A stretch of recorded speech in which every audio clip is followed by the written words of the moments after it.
fact, I think most of the points have already been made. So I'm going to keep that part of it relatively brief. But you know, on this issue of surprise, I think, of course, it's true. This is a year of unpleasant surprises, right? It began for us, and gradually it's going on in many different ways.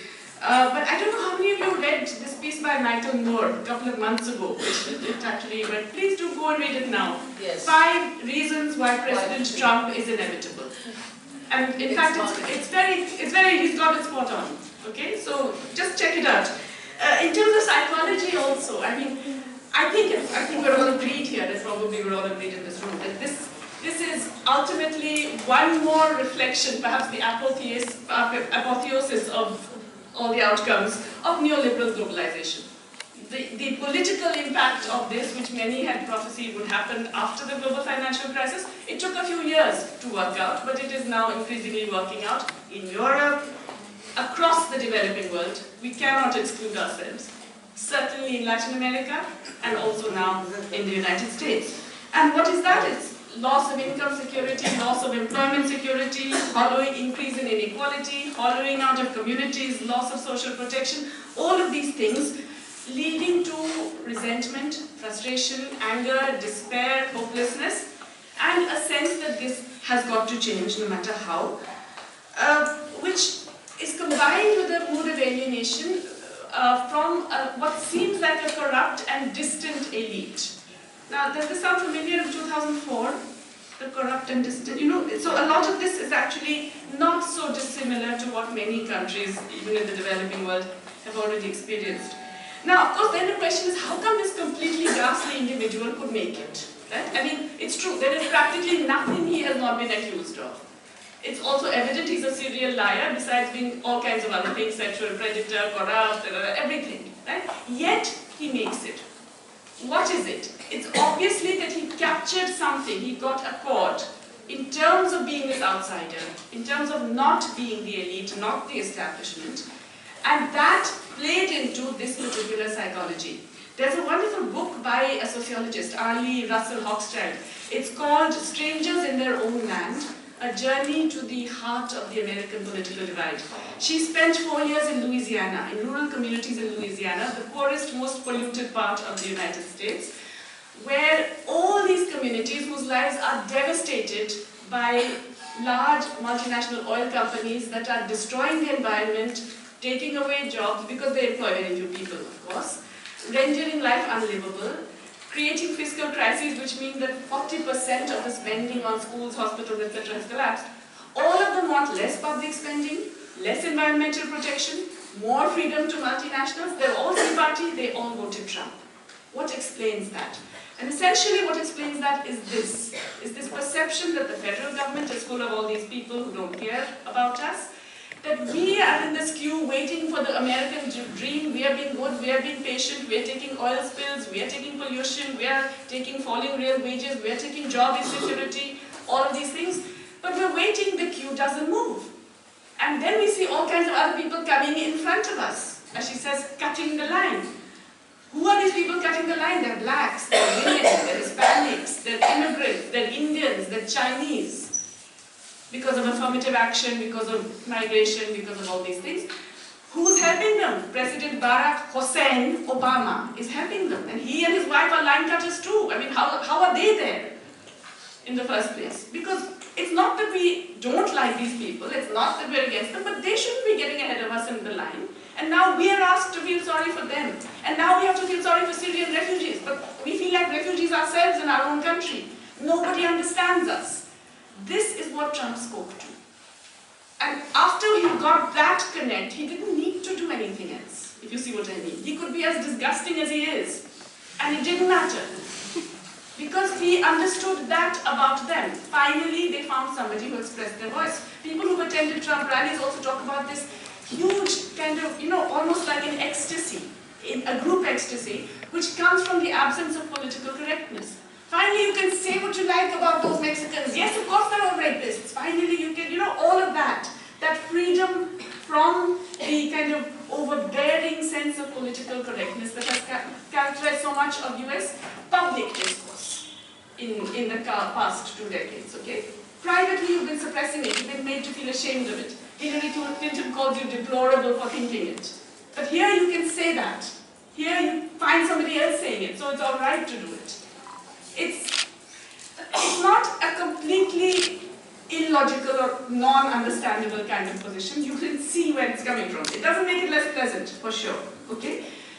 Added to that is the absolute failure of the centre-left. I think what Raghu says is completely true. But it's not a failure of thought.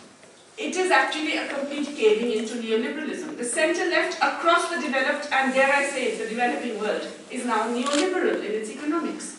It is not giving a genuine economic alternative. It's not that it doesn't exist. It's just that the people who are saying it are sidelined. Let's not forget, even in the democratic establishment, they did themselves in, right? I mean, it's now clear from WikiLeaks, Bernie Sanders was done out of the nomination by systematic dirty tricks of the Democratic National Committee. He would have beaten Trump, in fact, okay? So, systematically, there is, in fact, a marginalization of the voices that are trying to go away from neoliberal globalization. Finally, the only voice that is saying it with some authenticity is this disgusting right-wing voice, is this nasty voice. And that's the voice, therefore, that captures the public imagination. What does it mean? Well, let's look at what it means domestically for the US. They are right to wake up with that combination of dread and depression and despair. I don't know how many of you woke up with it in May 2014. I know I did. I know exactly how they feel. Okay? It's bad news in many different kinds of ways. It's bad news certainly for well, let's look at his economic policies. What is he planning to do? He says explicitly Reaganomics. Okay? What does that mean? It means tax cuts combined with big increases in military and infrastructure spending. So larger deficits financed by tighter money policy, higher interest rates, money flows back to the US. Capital, everybody in the world savings will come back to the US, which will finance it. US dollar is still the world's favorite currency, so we can do it, is his idea. And this growth will all be heavily carbon-based. As you know, he doesn't believe in global warming, right? It's just a Chinese fiction. So, lots of coal, lots of oil. That's why the Rust Belt loved him. It's all the coal, it's all the oil industry, the Rust Belt, everybody. Shares in coal companies yesterday went up 60%. US coal companies. Okay, so very, very heavy emphasis. He wants to get rid of the Environmental Protection Agency so you can pollute as much as you like. He's going the full hog of what we thought was over. It's very clear now that it's not over.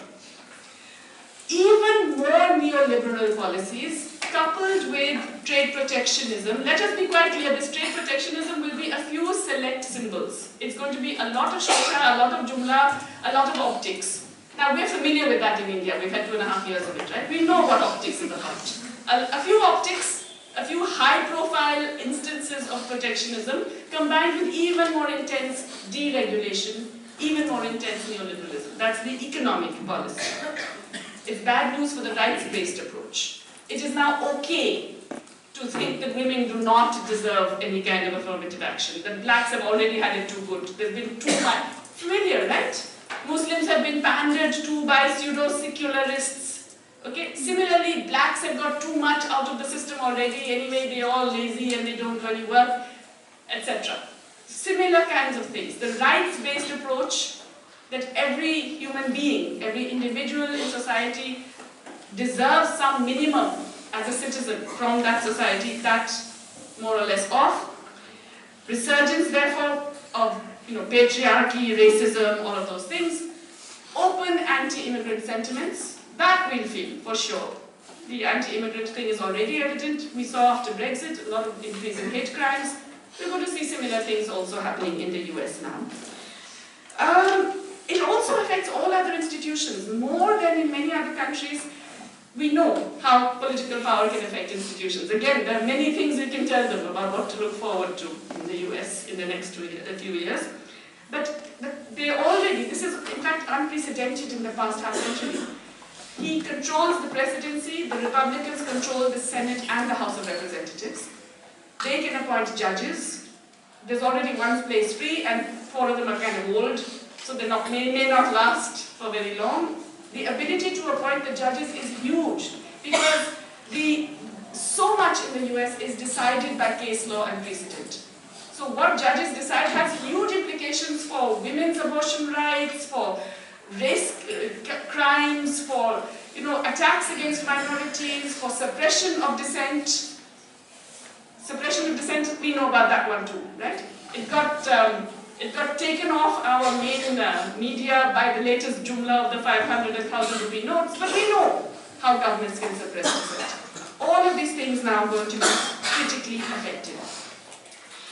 This is part of a broader tendency that we're seeing now increasingly in the world. The ability of neoliberal regimes that rest on inequality to legitimize themselves and therefore to perpetuate themselves through diversionary targets. Focusing your anger against other people, against each other, against other victims of those same processes. And this is something that we have seen, certainly in our own country and in many other developing countries, and we're going to see it now in the US as well. This deflection of the attention, which allows for a perpetuation or even an accentuation of the inequalities that these people were protesting against in the first place. So are the working classes that went ahead and voted for Trump because, I don't believe all of them are actually racist, xenophobic, anti-women, etc. Many women also voted, right, for Trump. Holding their noses and voted because he spoke to that. Are they going to get what they hope they will get? No. Sadly, they will not. Just like a lot of people, let's say, all those people in North India who voted in April and May 2014 thinking that they're going to get growth and jobs, did not get what they expect. Similarly, I think this is going to happen also in the US. But this is the problem. What happens in the US is not just a problem for the US, right? It matters to all of us. It matters, first of all, by example. Whether we like it or not, the US is still the most significant and overpowering cultural imperialist around. What happens in the US affects the culture everywhere else. So if it's okay to be derisory to women in the US, it's okay to be derisory to women in general. If bullying is a thing that's alright and sanctioned by all those television programs that feed into every cable set across the country, then our children also learn those similar things. In other words, those cultural issues, those attitudes towards defined others, all of those are legitimized not just in the US, but across the world. So that's one of the first very bad implications. Let me just highlight a couple of other global implications. This is going to be very depressing, so please, brace yourselves. I do think, I'm possibly even more depressed than Vijay. It's not just because Hillary was a woman and all that. I didn't think all that much of her, but it would have been nice to have a woman. But honestly, this is a seismic change. This is not like any other election. This is a global marker, and it's going to go down in history books, not just because he's an unusual candidate, but for many things. It's going to change many things in the global economy. The first thing that's very clear is the end of multilateralism. The UN is over. The United Nations, the US is going to cut contributions maybe tomorrow, not tomorrow, January. And is going to systematically delegitimize all of its activities. And that includes all of the UN agencies that are out there in different parts of the world fighting for human rights in different ways. Sometimes not so well, sometimes not so effectively. Nonetheless, all of that will be undermined. The WTO, maybe we shouldn't shed tears for the WTO. It's not been necessarily democratic in its functioning and so on, but it remains a forum that is multilateral. He's expressed disdain for multilateral fora. If the WTO ruling is something that he doesn't like, the US is not going to follow it. Simple. Go away. So, end of multilateralism in that sense. It's also an end, of course, to bad trade deals, like the Trans-Pacific Partnership and the TTIP, which is not a bad thing, because those were very bad deals for all of the member countries, for the people in the member countries. So that in itself is not a bad thing. But it does mean that there is a US which is walking away from a traditional role that it had. Now, if you don't have, and I'll come back to that in a minute. Okay, so if you don't have multilateralism, then what do you have? How do you run the world? Now, at the moment, we don't have a particularly, shall we say, organized world. Okay? Nonetheless, it's still the case that the US is really still the sole superpower. any attempts to put China in a similar bracket and so on, or Russia in a similar bracket, are pointless. US is still the sole superpower. How is it going to actually function? Well, we have a couple of indicators. One, of course, that his attitude to problems in distant places is bomb the hell out of them, right? Which he may well do, but now along with Mr. Putin, instead of at odds with Mr. Putin. Now that was always a contradiction. Syria was always a deep contradiction at the heart of US external policy. You know, you can't want to get rid of the IS and prevent the other people from getting rid of the IS. So it was complicated. But what you will see, I believe, is a peculiar kind of axis of evil emerging. Putin, Erdogan, Mr. Trump, of course, Mr. Modi, Duterte, Sisi, Prayutha of Thailand. You can think of a number of people, populist authoritarian leaders, who don't want too much of this democracy stuff internally, who are happier with the suppression of dissent and unfortunately keep giving each other ideas about how to suppress dissent. And who actually will try and forge a kind of approach that will seek to impose its version of stability on the rest. It's not inherently a very stable system, I agree with that, but it's there. But the issue with this, the economic issue, the international economic issue with this, is that what we've got now is, instead of an imperial power, which very clearly Hillary Clinton would have been, she's part of that mold of being, you know, US as imperial power, we are replaced with an aggressive nationalism. Now, this is a complicated thing. Are we better off with the aggressive nationalism of the superpower?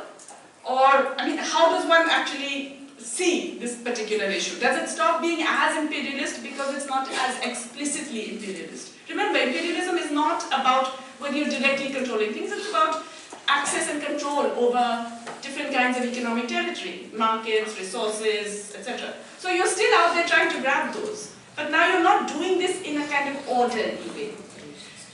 The global economy has always been unstable when there's no clear global leader. Okay? In the late 19th century, we had the UK as the global leader. In the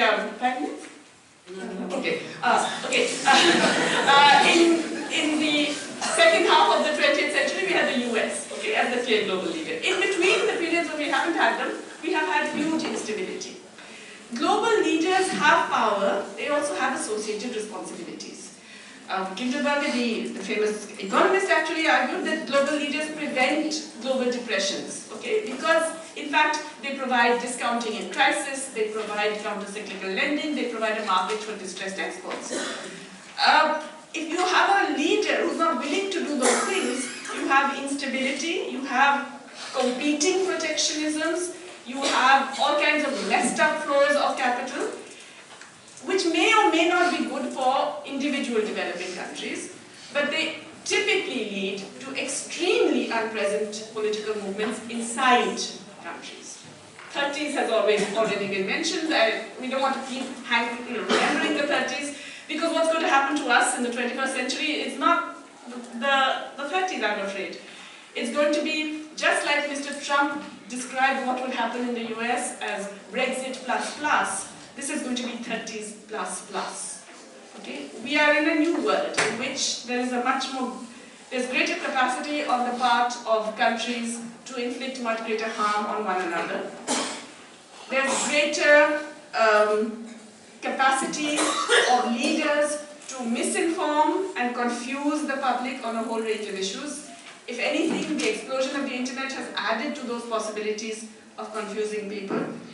And therefore, I think there is a clear period of instability ahead. Doesn't mean that all is lost and we should really just go back home and take, anti-depression pills and so on. I don't think so, because I think it's really this critical issue that Raghu identified, and which I do very firmly believe that in a sense that it's true. The left, we always beat ourselves up, right? Anything that happens, it's our fault for not mobilizing enough and all that. I think we have failed to capture the imagination because we were not serious about our anti-neoliberalism. And until we're serious about it, we have the theory, it's not the thought. We have not the actions to show that we are serious about anti-neoliberalism. but we can be. I'm not saying we, because we're kind of old and it's, it's your job. I'm saying it is actually the job of the young left to move beyond neoliberal globalization. We have all kinds of possibilities of alternatives. You have to go out there and show that they can be done.